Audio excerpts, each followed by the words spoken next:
উপরে ওঠার পথে যাদের সাথে দেখা হবে তাদের সাথে ভালো ব্যবহার করো, কারণ নিচে নামার পথে আবার তাদের সাথেই দেখা হয়ে যেতে পারে। কিছু ভুল যদি তোমাকে শিখতে সাহায্য করে, তবে কিছু আঘাত অবশ্যই বদলাতেও বাধ্য করে। যতই রাগ হোক না কেন, রাগের সময় একটু ভেবেচিন্তে কথা বলা উচিত। রাগ কমে গেলে তুমি হয়তো ক্ষমা চেয়ে নেবে, সে ক্ষমাও করে দেবে, কিন্তু যাকে কথাগুলো বলবে তার মনে সেগুলো চিরস্থায়ী হয়ে যাবে। ময়লা শুধু রাস্তার পাশের ডাস্টবিনেই থাকে না, কিছু মানুষের অন্তরেও থাকে। অনুরোধ করে কাউকে ধরে রাখা যায় না, যে ভালোবাসে সে কখনো ছেড়ে যায় না। মানুষ বড় অসহায়, না হলে অন্য কারো কাছে মিনতি করে ভালোবাসা ভিক্ষা চাইতো না। অভিমান আর অভিনয়, এই দুটো বোঝা বড্ড কঠিন। জীবন যুদ্ধে যদি তুমি সফল হও তবে পরিবারের সবাই দাবিদার, আর যদি তুমি ব্যর্থ হও তবে তুমি একাই অংশীদার। এ এক কঠিন বাস্তবতা। একজন ছেলের সবচেয়ে বড় শত্রু তার বন্ধু। একটু স্বার্থে আঘাত করলেই বুঝতে পারবে, তবে যে সত্যিকারের বন্ধু সে কখনো পাল্টাবে না। মানুষের জীবনে প্রথম ভালোবাসা খুব গভীর হয়, তাই দ্বিতীয়বার প্রেমের অনুভূতিটা চট করে আসে না, কিন্তু যখন আসে সেটা হয় প্রথমবারের চেয়েও আরও গভীরতর। ক্ষমা বারবার করা যায়, কিন্তু বিশ্বাস বারবার করা যায় না। মানসিক শান্তি যদি বিক্রি করা হতো তাহলে হয়তো সেটাই হতো পৃথিবীর সবচেয়ে দামি এবং ব্যয়বহুল জিনিস। যে সবার কাছে স্বেচ্ছায় এগিয়ে আসে তাকে সবাই অবহেলাই করে। আজ যার মূল্য তোমার কাছে নেই, কাল তাকেই হয়তো সবচেয়ে বেশি প্রয়োজন পড়বে। আর এটাই হয়।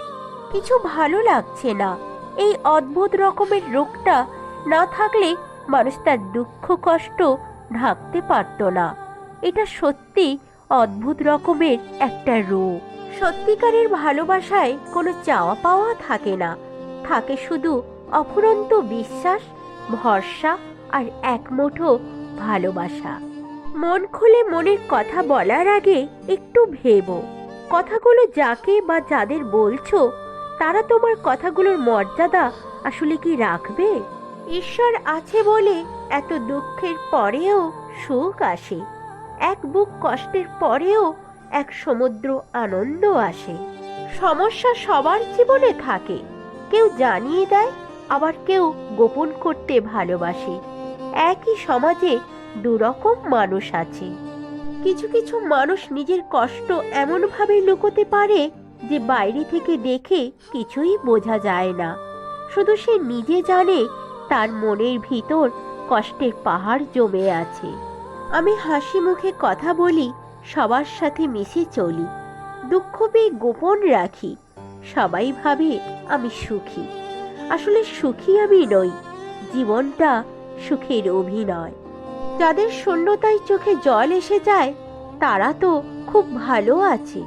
যাদের অনুভূতি শক্তি বেশি তারা কষ্ট পায় বেশি, কারণ অতিরিক্ত অনুভূতি সব ক্ষেত্রে প্রযোজ্য নয়। তোমার অর্জিত সম্পদ তুমি ভোগ করতে পারবে কিনা তা অনিশ্চিত, কিন্তু সম্পদ অর্জন করতে গিয়ে তুমি যে অপকর্ম করেছ তার ফল তোমাকেই ভোগ করতে হবে, তা নিশ্চিত। প্রত্যেকের জীবনে একবার হলেও কঠিন সময়ে আসা প্রয়োজন, তাহলে সহজেই বুঝতে পারবে তোমার আশেপাশে কে কিরকম চরিত্রের। সম্মান করতে শেখো ওই মানুষগুলোকে যাদের সাথে খারাপ ব্যবহার করেছো, কিন্তু বিনিময়ে তোমার সাথে খারাপ ব্যবহার করেনি কিংবা করেও না। খেললে হারবে, হারলে শিখবে, আর শিখলে জিতবে। আসল কথা হলো থামলে চলবে না। যে সম্পর্ক তৈরি হয় লোভে, সেই সম্পর্ক শেষ হয় ক্ষোভে। কখনো কখনো বিনা মেকআপেও অনেক নারীকে অপরূপ সুন্দর লাগে, যেমন আমাদের সবার মা। রক্তের সম্পর্ক তখন ভাগে স্বার্থে যখন আঘাত লাগে। নিজের পায়ে একবার দাঁড়ালে কাঁধে হাত রাখা মানুষের অভাব হয় না। যে ঘর থেকে বেরিয়ে যায় সে সন্ধে হওয়ার আগে ফিরে আসে, যে মন থেকে বেরিয়ে যায় সে আর কখনো ফিরে আসে না। এখন তো কাউকে মেসেজ দিয়ে খোঁজ খবর নিতেও ভয় লাগে, ভাববে নিজের কোনো দরকারে মেসেজ দিচ্ছি। না হারলে যেমন জেতার স্বাদ পাওয়া যায় না, ঠিক তেমনি কষ্ট না পেলে আনন্দ উপভোগ করার সুখটা বোঝা যায় না। মুখের ভাষা যখন অসহায় হয়ে পড়ে, চোখের ভাষায় তখনই অনবরত জল পড়ে।